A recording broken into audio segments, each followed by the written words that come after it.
네. 안녕하세요. 방금 한국은행의 금통위 금리 인하 결정이 내려졌습니다.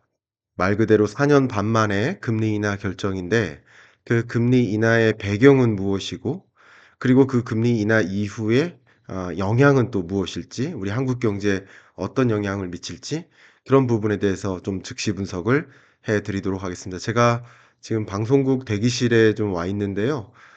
좀 음질이 좀 부족하더라도 제가 즉시 분석으로 전해 드리니까 좀 양해를 구하고요. 바로 즉시 분석 갈 수 있도록 하겠습니다.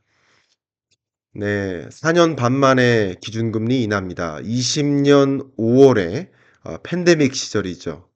코로나19 팬데믹 때 대대적으로 금리를 인하했었던 20년 5월 이래 최초의 금리 인하라고 볼 수 있겠죠. 그리고 3.5% 까지 금리를 인상했었는데 그 3.5% 까지 금리를 인상하고 뭐 14번 연속 금리를 동결하다가 최초의 금리 인하, 4년 반 만에 금리 인하 결정이었다. 이렇게 판단을 해볼 수 있겠습니다. 자, 그러면 이 금리 인하의 배경은 무엇인지를 말씀을 드려야 될 것 같은데요. 일단 저는 최근에 여러 언론을 보면서 이 그림이 가장 인상 깊었어요. 금리를 인하하긴 해야 되겠는데 인하하기 위해서는 여러 가지 고려할 것들이 있겠지만 무엇보다도 내수 증진이에요. 내수가 너무나 침체되는 국면에 있기 때문에 내수 증진을 위해서 금리를 인하해야 되겠다라고 한국은행은 더 이상 지체할 수가 없겠다라는 판단이라고 볼 수 있겠는데, 그런데 집값을 상승시키고 가계부채를 또 폭증시키고 그런 폭탄을 터뜨리게 될 수 있겠다라는 걱정, 그러니까 두 가지 폭탄을 터뜨릴 수 있겠다는 걱정, 정말 둘 중에 하나를 골라야 되는 결단의 순간 아닌가 하는 생각을 하는 그런 순간이 아니었나 저도 생각을 해 봅니다. 그래서 한국은행은 어떤 식으로 금리를 결정하는지, 통화 정책의 메커니즘은 무엇인지를 말씀드리고 그 메커니즘 하에서 여러분께 의견을 드려보도록 하겠습니다. 일단 한국은행이 고려하는 세 가지 목적은 바로 물가 안정, 또 경기 안정, 성장이죠. 경제의 성장. 또 세 번째는 금융 안정이라고 볼 수 있겠습니다. 지금까지 금리를 인상했었던 이유는 물가 안정을 위해서였고, 근데 높은 금리가 성장을 제약한다 했기 때문에 다시 물가 안정화의 목표에 도달했으면 금리를 이제 인하해야 되는 순간이 왔다라는 판단인 건데, 또 이 물가 안정을 위해서 과도하게 성장을 제약했기 때문에 금리를 인하할 시점이 왔다라는 판단도 있겠죠. 근데 그러자니 금융 안정 문제, 가계 부채 증가, 또 부동산 가격 상승을 유도하는 거 아닌가 하는 걱정을 할 수밖에 없겠죠. 이 세 가지 관점에서 한국은행은 모두 고려를 할 수밖에 없겠습니다. 이 세 가지 중에 어느 특정 항목, 제가 자주 표현하는 거 있죠? any particular point. 어떤 특정 항목만 보면서 금리를 결정하는 것이 아니라 세 가지를 총체적으로 토털리티로 봐야 된다라는 말씀을 드렸는데, 최근에 한국은행 총재의 발언, 또 몇몇 의원들의 발언, 여러 행보들을 가지고 어떤 가이던스를 보였는지부터 먼저 말씀을 드려보도록 하겠습니다. 5월 달에 하반기 물가 상승률이 2.3에서 2.4%로 내려가는 추세가 잘 확인되면 금리 인하를 고려할 수 있다. 물가 안정 목표 면에서는 어쨌든 2.34% 정도 되면 금리 인하를 고려할 수 있다. 이 여건 하에서는 이미 금리 인하 시기가 늦은 겁니다. 금리 인하 시기가 너무 늦은 거 아니냐, 실기한 거 아니냐라는 판단, 1.6% 물가 상승률을 이미 만났기 때문에 2% 목표 물가를 밑돌았기 때문에 디플레이션을 우려하게 만든 거 아니냐, 금리 인하가 너무 늦어진 거 아니냐라는 것을 지적하게 만드는 상황이 된 거예요. 두 번째, 7월 달에 이런 말씀하셨어요. 지난 5월에는 금리 인하를 준비할지 고민만 했다면 이제는 적절한 시기에 방향 전환을 고려할 수 있는 상황이 됐다. 피벗인 거죠. 방향 전환. 이제 적절한 시기에 방향 전환을 고려할 시기가 됐다. 그 적절한 시기가 무엇인가를 생각해야 되겠죠. 근데 최근 9월 말에 금통위 위원 신성한 위원께서 이런 말씀을 하셨어요. 가계부채 상승 모멘텀이 완전히 둔화할 때까지 기준금리 인하를 기다리기에는 우리나라 경제 상황이 녹록치 않다고 생각한다. 그러니까 가계부채 증가가 멈추도록 또 집값 상승이 멈추도록 기다릴 수만은 없다. 그렇게 기다리다가는 우리 경제 내수 부진이 너무 심각하기 때문에 기다릴 수 없다. 금리 인하 필요성이 점점 커지고 있다라는 의견도 우리는 판단해야 됩니다. 또 아주 최근이죠. 9월 30일 기획재정부 장관과 한국은행 총재의 타운홀 미팅이 있었습니다. 구조개혁에 공감한다. 정책 공조가 필요하다라는 입장을 이미 표현했습니다. 이것을 가지고 제가 해석을 여러분께 전해드린다면 이렇습니다. 한국은행은 어쨌든 이 자리에서 나눈 이야기가 굉장히 많습니다만 정책 공조라는 관점에서 한국은행은 금리 인하를 하긴 해야 된다. 내수 부진이 심각하고 이 높은 3.5% 금리를 계속 유지했다가는 우리 한국 경제 디플레이션 상황에 놓일 수 있다. 그러니까 금리 인하를 하긴 해야 되는데 기획재정부 혹은 금융위, 국토교통부 이 재정당국은 적극적으로 부동산 경기가 급등하지 않도록 혹은 가계부채가 폭증하지 않도록 추가적인 대응책을 마련할 필요가 있다라는 정책 공조의 필요성을 강조했다고 볼 수 있겠죠. 그러니까 나는 내수 경기 부양과 디플레 우려를 막기 위해서 금리 인하를 단행하겠지만 나머지 일들은 재정 정책 당국이 대응하라 라는 입장을 발표한 거라고 한국은행 입장에서는 해석해 볼 수 있겠죠. 어쨌든 참조를 해본다면 저는 이른바 피봇의 시대라고 말씀드렸어요. 미국도 비컷의 금리 인하를 했지만 미국보다 먼저 영국, 캐나다, 유로존, 스웨덴, 스위스 그 밖에 많은 나라들이 먼저 금리 인하를 단행하는 왜 먼저 금리 인하를 단행합니까? 물가 안정 목표를 이뤘기 때문이라고 볼 수 있어요. 이렇게 짙은 색으로 표시한 이런 나라들이 물가 안정 목표를 이룬 나라들이거든요.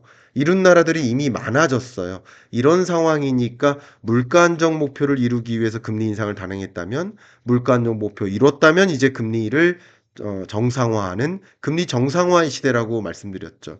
저는 이번에 발간했던 책에서도 지난주 발간한 책에서도 25년 경제를 피봇의 시대 25년 하반기부터 25년까지의 경제를 이제 피봇의 시대이니만큼 금리를 이제 방향을 전환하는 그런 국면이기 때문에 그게 실물 경제에 어떤 영향을 미칠까, 그게 자산 시장에 어떤 변화를 가져다 줄까를 들여다볼 필요가 있겠다라는 것을 강조했는데요. 그 부분을 또 적극적으로 지금부터 말씀을 드리도록 하겠습니다. 먼저 금리 결정의 배경, 물가 안정 목표입니다. 2%라는 목표 물가를 이미 이뤘습니다. 1.6%까지 물가 상승률이 떨어졌습니다.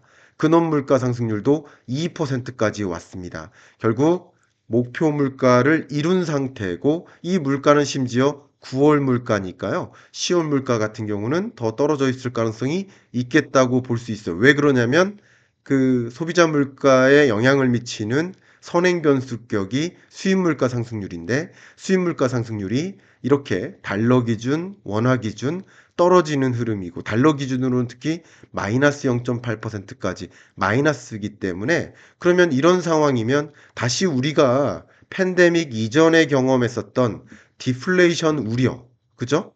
팬데믹 이전에 경험했었던 것이 디플레이션 우려 상황이었거든요. 물가 상승률이 2%를 밑도는 국면, 심지어 0%를 밑돌아서 마이너스를 기록했었던 국면. 그런 것들을 걱정하지 않을 수가 없어요. 사실 한국은행이 전망하고 있는 물가 상승률 전망치가 앞으로 이렇게 하향 안정화될 것으로 전망하고 있거든요. 이것을 생각했을 때 금리 결정의 배경, 물가 안정 목표 이것을 고려했을 때 한국은행으로서는 금리를 인하하지 않을 수가 없었다. 금리 인하를 하지 않았다가는 정말 디플레이션에 빠질 수도 있겠다라는 걱정. 지금 2% 목표 물가를 이루어야지. 쉽게 말하면 이 벽이 있단 말이에요. 벽이 있는데 벽이 2%라는 목표 물가라고 해볼게요. 근데 그 벽까지 달려가야 돼요. 달려가기 위해서 전속력으로 3.5% 기준금리를 도입한 거예요. 달려갔는데 벽에 부딪히지 않기 위해서 어떻게 됩니까? 벽 앞에서 속도를 줄였어야 되는 거예요. 금리를 인하했어야 되는 거예요. 근데 금리 인하 시점이 늦어져서 이제 어떻게 되는 거죠? 벽에 부딪힌 상황이라고 볼 수 있죠. 2%라는 목표 물가 수준을 밑도는 수준까지 왔기 때문에 그런 상황에서는 한국은행으로서는 이제 물가 안정 목표를 이미 이뤘고 이루다 못해 디플레이션 상황이라는 그런 상황에 좀 우려하게 되는 어쩌면 몇몇 이코노미스트들은 한국은행이 금리 인하 시점이 너무 늦었다. 통화 정책에 있어서의 어떤 실패가 있다. 실기한 것이다. 라고 지적도 할 수 있거든요. 그런 부분에 대해서 고민을 했다고 또 평가 내릴 수 있겠습니다. 그다음 금리 결정, 이번에 금리를 인하한 그 배경 두 번째는 저는 경제 성장 목표라고 볼 수 있겠습니다. 바로 두 번째 목표죠. 한국은행의 결정의 배경은 한국의 내수 경기가 너무나 부진하다. OECD가 지난 9월 말에 경제 전망 보고서를 발표했는데 세계 경제 성장률은요. 보시는 것처럼 3.1에서 3.2로 상향 조정했어요. 근데 한국 경제 성장률은 2.6에서 2.5로 오히려 하향 조정했습니다. 한국 경제 성장률을 낮춰 잡았습니다. 그만큼 한국 경제는 경기가 부진하다는 판단인데 한국은행이 보고 있는 한국 경제의 성장 경로는 보시는 바와 같습니다. 이게 한국은행의 경제 전망이에요. 그 경로를 보면 지금 24년 하반기 성장세가 이렇게 꺼져간다. 그리고 25년 상반기 어려워진다. 그래서 이 이후에 성장세를 다시 끌어올리겠다라는 그 노력인 거거든요. 끌어올리겠다. 근데 어떻게 끌어올리겠는가? 여기에 내용이 들어갑니다. 이 그래프 한번 보시면요. 이 중요합니다. 24년 상반기와 하반기는 사실 수출의 성장 기여도가 높았습니다. 내수의 성장 기여도가 굉장히 낮았죠. 근데 25년 상하반기 들어서 내수의 성장 기여도가 높아진다. 수출의 성장 기여도가 낮아진다. 그러니까 수출의 동력이 이제 조금 사라질 거라고 보는 거예요. 25년 들어서.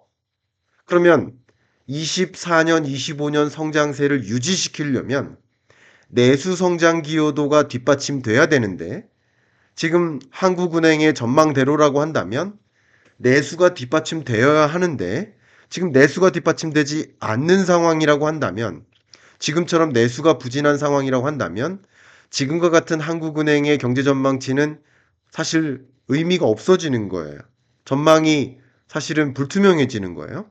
그렇기 때문에 내수 부진이 이렇게 심각하고 내수가 회복될 것이라는 낙관적인 기대를 할 수가 없는 입장이기 때문에 내수 회복을 위해서 내수 진작을 위해서라도 금리 인하가 필요하다라고 한국은행은 판단한 것이라고 볼 수 있겠습니다. 그러면 금융안정 목표는 어떻게 하나?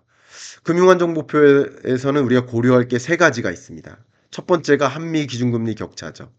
근데 미국은 이미 비컷의 금리 인하를 했고 한미 기준금리 격차가 2%포인트에서 1.5%포인트로 좁혀졌고 그리고 11월에 추가 금리 인하를 단행할 것으로 거의 우리는 내다보고 있고 그러니까 한국은행으로서는 금리 격차라는 것을 고려했을 때 금리를 인하할 여지가 생겼다고 볼 수 있죠. 금융안정 목표에서 한미 기준금리 격차라는 부담이 경감됐다고 볼 수 있죠. 그렇기 때문에 금리 인하를 단행한 것이다라고 평가할 수 있겠습니다. 한 가지. 근데 남은 두 가지 금융안정 목표는 바로 부동산과 가계부채입니다.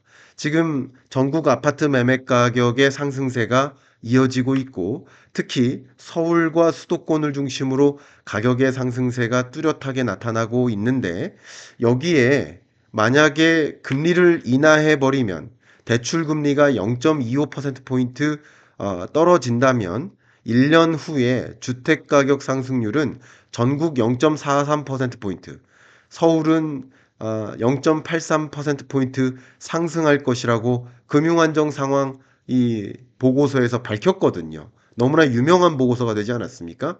그렇기 때문에 여기서 금리를 인하했다가는 집가격의 상승세를 더 부추길 수 있겠다라는 우려고, 집값이 상승한다는 얘기는 그만큼 거래량이 늘어난다는 것인데, 그 거래량이 늘어나는 과정에서 주택담보대출이나 가계부채 규모가 더 늘어날 수 있겠다, 같이 따라가는 거거든요.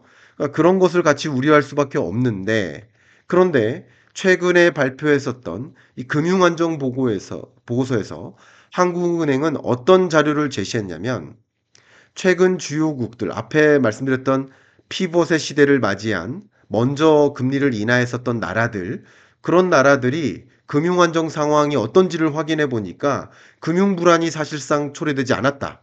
가계 부채가 폭발적으로 늘지 않았고, 또 집 가격이 폭발적으로 상승하지 않았다. 왜 그랬느냐? 보니까 최근 주요국들이 거시 건전성 정책들을 다 운용했다. 그러면 앞에 말씀드렸던, 제가 여러분께 지금 드리고자 하는 이야기가 뭐냐면요. 앞에 말씀드렸던 바로 공조예요, 공조. 이게 독립성을 위배하는 게 아니라 공조.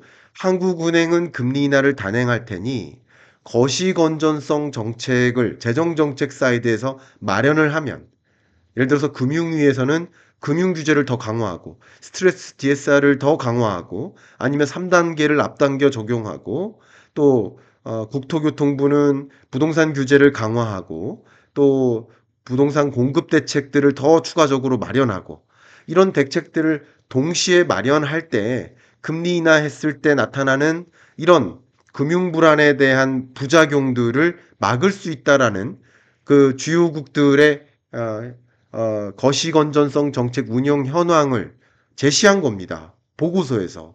지난 9월에. 결국 저는 이런 보고서들은 10월에 금리 인하할 것이라는 신호로서 읽혀졌고, 그 얼마 전에 제가 여러분께 즉시 분석을 통해서 말씀드릴 때도 그렇게 해석을 한다고 의견을 드렸었죠. 바로 그겁니다.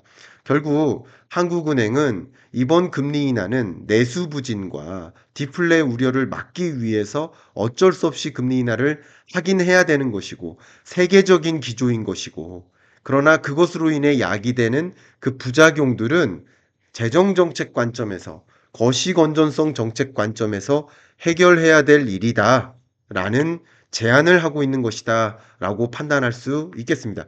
특히 한국은행이 이번에 금리를 인하할 수 있었던 배경에는, 보시는 것처럼 금융안정 목표라는 관점에서 최근 스트레스 DSR을 2단계를 9월부터 적용했더니 가계부채, 주담보대출 잔액의 증가세가 좀 꺾였어요. 증가율이 둔화됐단 말이에요.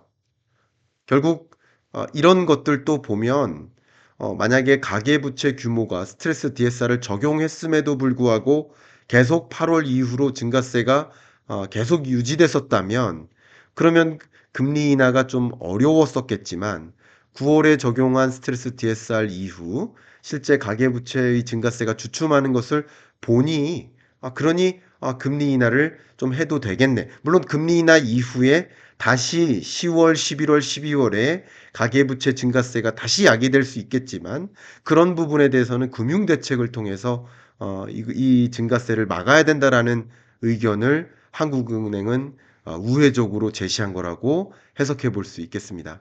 역시 우리가 가장 걱정하는 것 중에 하나는 부동산 시장인데요. 부동산 시장도 가계부채 규모가 증가세가 둔화됐었던 것처럼 8월, 9월 들어서 서울 아파트 거래량이 좀 주춤하게 이어지고 있고, 평균 거래 금액도 증가세가 좀 둔화되는 이런 흐름을 보면, 어쨌든 금융 안정 목표를 이루어야 되는 한국은행으로서는, 만약에 7월 이후 거래량이 계속 늘거나 또 평균 거래 금액이 계속 증가만 한다면 금리 인하가 좀 부담스러울 수 있었겠지만, 이렇게 꺾이는 흐름을 보니 금리 인하를 할 수 있게 바뀐 거죠. 물론 이런 흐름이 주택 가격이 떨어졌다는 뜻은 아닙니다. 주택 가격의 상승 흐름은 여지까지 나타나고 있습니다만, 상승세가 조금 주춤해지는 흐름인 거죠. 그러나 이것이 금리 인하 이후에 또 어떤 영향을 미칠지를 들여다볼 필요가 있는 순간이 되었다라는 의견까지 드립니다. 자, 그러면 마지막으로 그러면 향후 통화 정책 스케줄은 어떨까? 저는 미국의 11월 금통이래요. FOMC 회의 때는 금리 인하를 단행할 것으로 보고 있습니다. 한국은행으로서도 좀 고민했었던 것이 바로 중동 전쟁, 중동 불안이었을 거예요. 중동 불안은 국제 유가를 상승시키고 강달러를 야기하니까 또 이 디스인플레이션 현상, 물가 상승률이 떨어지는 현상을 막고 2차 인플레를 야기하는 요소가 될 수 있어요. 그래서 금리 인하가 좀 쉽지 않았을 거라고 생각합니다. 역시 FMC 위원들도 11월 금리 결정을 두고 이 중동 불안 때문에 비컷의 금리 인하는 또 어렵지 않을까 이렇게 판단할 수 있겠습니다.